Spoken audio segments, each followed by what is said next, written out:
Mr. President, The senator for Arkansas. our country faces real challenges today. For example, anti-American mobs are roaming the streets in many cities, tearing down statues of our greatest statesmen, men like Abraham Lincoln, U.S. Grant, and George Washington, after whom this capital city is named. But the Democrats aren't doing anything about that problem. Oh no, on the contrary, the mob is in many ways the youth movement of the Democratic Party. So they are perfectly content to look the other way or even cheer it on. I mean, have you heard Joe Biden, Chuck Schumer, Nancy Pelosi denounce the mob violence we see on our streets? Me either. But instead, the Democrats have found another pressing issue. The House is voting tomorrow on a bill to make Washington, D.C. a state.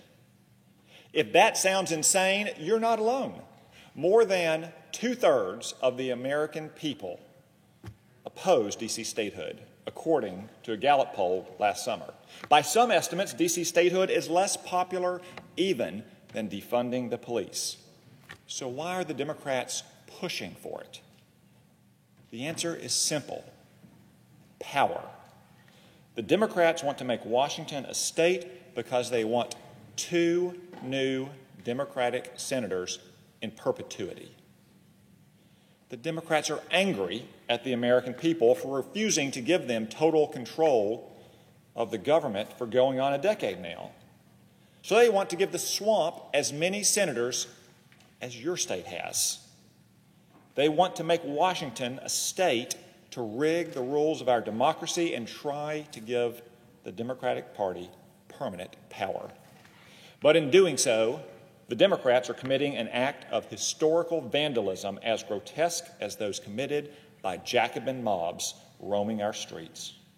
In their rush to make Washington a state, they disregard the clear warnings of our founding fathers.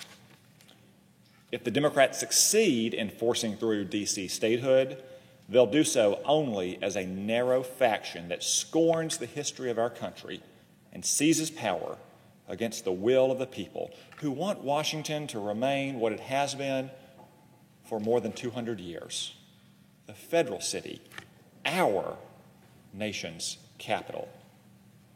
The District of Columbia is unusual, though not unique among capitals of the world, in that it didn't grow naturally over the centuries, but was purpose-built as the capital of our nation. The founders created Washington as a federal city so that the operations of government would be safe and free from domination by the states around it. James Madison wrote in Federalist 43 that the indispensable necessity of complete authority at the seat of government carries its own evidence with it. It's so obvious as to be self-evident. Without complete control over its territory, Madison wrote, the government might be insulted and its proceedings interrupted with impunity. Hostile magistrates or an angry mob might interfere with the people's elected representatives or even usurp the government. Now, this was no abstract concern for the founders. Just 5 years before Madison wrote those words, several hundred mutinous soldiers assailed the Congress in Philadelphia, where it met at the time. They issued demands to Congress for money and wantonly pointed their muskets at Independence Hall. Pennsylvania's governor rejected Congress's pleas for help, saying he'd wait until the mob committed some actual outrages on persons or property before sending in the state militia. Congress ultimately had to adjourn and flee to New Jersey while Washington sent in troops to put down the mutiny. This mutiny was an insult, an interruption of the sort Madison refers to in Federalist 43. The founders made Washington, D.C. independent so that the federal government would never again be at the mercy of a mob or a hostile state. The wisdom of this decision was on display just days ago when violent riots erupted near the White House, setting fire to a historic church and committing other acts of vandalism and destruction across the city. Those riots were contained thanks to an impressive show of force by federal law enforcement officers under federal control. one can only imagine how much worse the destruction would have been if those federal officers hadn't been there. If most of Washington was under the control not of the federal government, but of a left-wing politician like Muriel Bowser, who frequently takes the side of rioters against law enforcement. Would you trust Mayor Bowser to keep Washington safe if she were given the powers of a governor? Would you trust Marion Barry? More important, should we risk the safety of our capital on such a gamble? Now, of course, the Democrats will argue that the statehood bill doesn't entirely eliminate federal control of Washington because it preserves a small federal district that encompasses the White House, the Capitol, the Supreme Court, the Library of Congress, the National Mall, and a few other government buildings. What a humbling demotion from the grand federal city that President Washington and Pierre L'Enfant envisioned more than 200 years ago, which they hoped would rival Paris in size and ambition. By contrast, look at this ridiculous map. Look at it. The Democrats propose to turn Washington into little more than a gerrymandered government theme park, surrounded on all sides by a new state, controlled, of course, by the Democrats.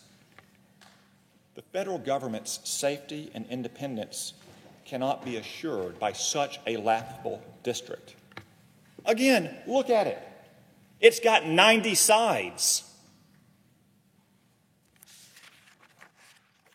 A mere city block, less than 200 yards, separates the White House from the proposed boundaries of a new state, governed at present by a politician who hates the president. The Supreme Court and several congressional office buildings are right at the edge of the map, separated from the new Democratic state by the width of a single city street. In the event of an emergency like the Philadelphia Mutiny of 1783, those narrow boundaries could jeopardize the operations of the federal government. Consider also what's not included in this ridiculous new map of a new Washington, D.C. The headquarters of the Department of Homeland Security would be outside the federal government's control, as would be the headquarters of the FBI and the FCC, which governs all communications in the country. The seat of government would be separated for the first time from its military bases, Fort McNair in southwest Washington, the Marine Barracks in southeast Washington, and Bolling Air Force Base across the river. Washington's roughly 200 foreign embassies would no longer be in the federal district, but in the Democrats' new state, giving it unusual prominence in foreign affairs, precisely the kind of special treatment the founders hoped to avoid by creating a federal city. And while the proposed federal district would have access to a single power plant, undoubtedly it would rely on the Democrats' new state for many basic utilities, not just power, but water, sewage, and telecommunications. It would also rely on the new state, as well as Virginia, for access by land. The civil servants and officers of the federal government would have no choice but to reside in a different state on which they would wholly depend for access to the federal zone. Now, these may seem like minor or obscure problems, and in peaceful times maybe they are. But recognize the truth. The government of the most powerful nation in the world wouldn't have control of critical infrastructure necessary for its own safety, functioning, and independence in a crisis. Maybe that seems like a remote danger, although one should think better after the riots earlier this month. To say nothing of the Civil War itself, when our seat of government faced imminent danger of encirclement by hostile forces. In fact, the danger was so severe that President Lincoln wanted Washington to be enlarged, not diminished, to include the area south of the Potomac that was retroceded to Virginia in 1846. He said, "The present insurrection shows, I think, that the extension of this district across the Potomac at the time of establishing the capital here was eminently wise, and consequently that the relinquishment of that portion of it which lies within the state of Virginia was unwise and dangerous." How much more unwise and dangerous would it be to shrink the federal district even further, to just a few buildings in a 90-sided map? But that's exactly what the Democrats propose to do. And those are just the practical and prudential problems. D.C. statehood also presents a grave constitutional conundrum. Attorneys General as diverse as Bobby Kennedy and Ed Meese understood that the 23rd Amendment to our Constitution forecloses the Democrats' statehood proposals. The 23rd Amendment, ratified in 1961, gave Washington residents a meaningful vote in presidential elections. The amendment grants 3 electoral votes to, in its own words, the district constituting the seat of government of the United States. But of course, the Democrats' new state would also be entitled to its own 3 electoral votes. Yet if the 23rd Amendment isn't repealed, the rump federal district will retain its 3 electoral votes. The practical effect, of course, would be to increase the swamp's electoral power in presidential elections. Even the radical Democrats can't ignore this thorny problem. Their bill calls for the swift repeal of the 23rd Amendment, but they would allow Washington to become a state before the amendment is repealed. But there's no assurance that the amendment would actually be repealed. The Constitution has only been amended on 18 occasions in our nation's history. It's not a walk in the park in the best of times, yet the Democrats want you to think that they can pull off an amendment to alter the Electoral College in the midst of a presidential election. And in the meantime, D.C. statehood, along with the 23rd Amendment, will lead to absurd consequences. This small federal district with 3 electoral votes would have virtually no residents. In fact, as far as I can tell, the only residence in the district is right here, the White House. So if the House passes its bill tomorrow and the Senate were to approve it for the president's signature, then Donald and Melania Trump need only change their voter registration from Florida to Washington to get their very own 3 electoral votes. I can't help but think this isn't what Nancy Pelosi had in mind. Even putting aside these practical and constitutional problems with D.C. statehood, though, we return to a basic truth. Washington is a city with all the characteristics of a city, not a state. Washington doesn't have the size or diversity of interest of even the smallest of the 50 states. Consider Washington's size. At just shy of 70 square miles, D.C. is 18 times smaller than the smallest state in the Union, Rhode Island. But of course, the Democrats say size doesn't matter. What matters is population. Washington has just over 700,000 residents, more than Wyoming and Vermont, and about as many as Alaska. Doesn't disqualify Washington as a state?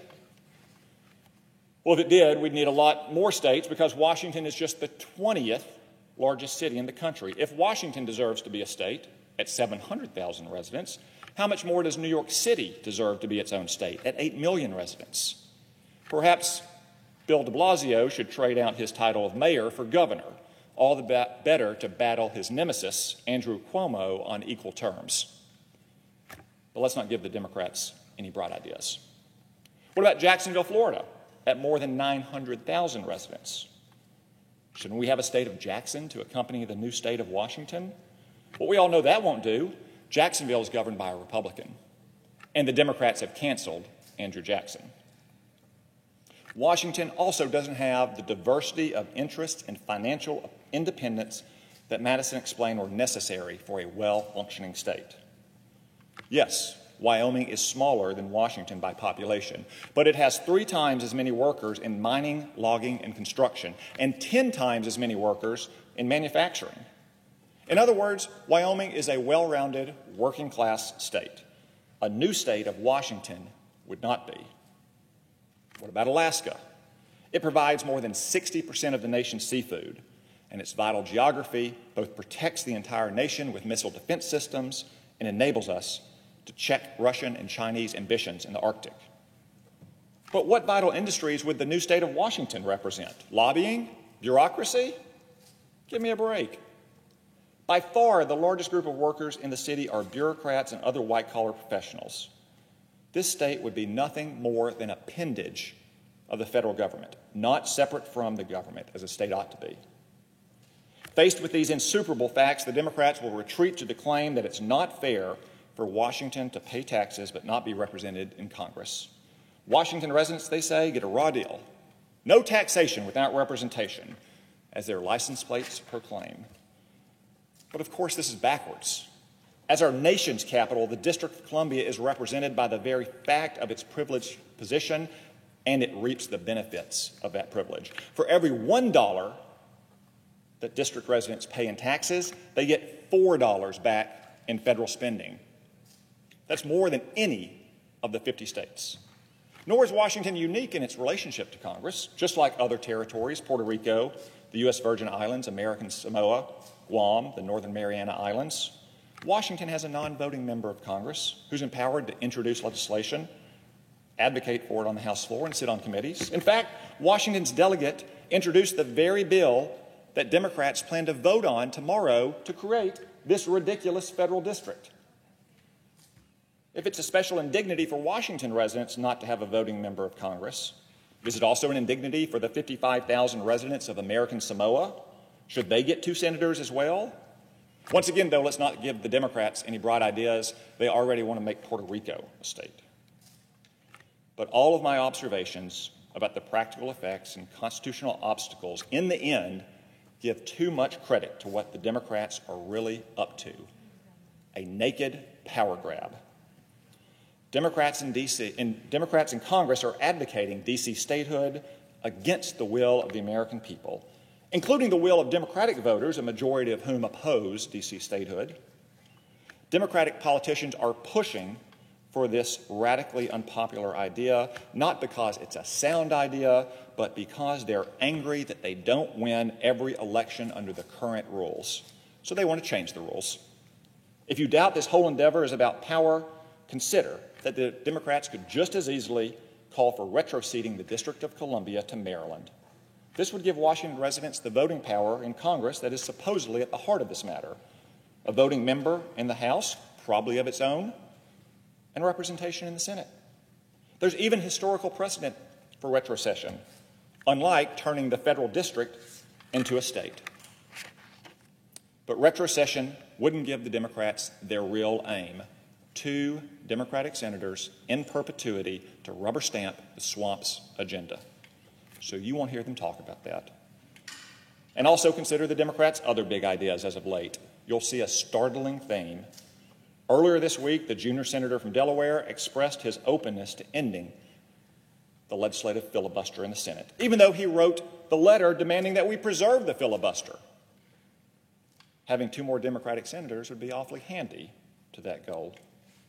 The Democrats also have a scheme to abolish the Electoral College so that a handful of massive liberal cities can pick the president from now on. And they want to pack the Supreme Court so liberal activists never lose again at the highest court in our land. These proposals have practical and constitutional problems as glaring as D.C. statehood, but the Democratic Party pushes forward nevertheless because their goal is to accumulate as much power as possible and never relinquish it. This week, the mob comes for Washington, his statue, his history, and now his city. We must oppose this destructive campaign here in the Senate, just as it is opposed by a majority of the American people across the country. Mr. President, I yield the floor.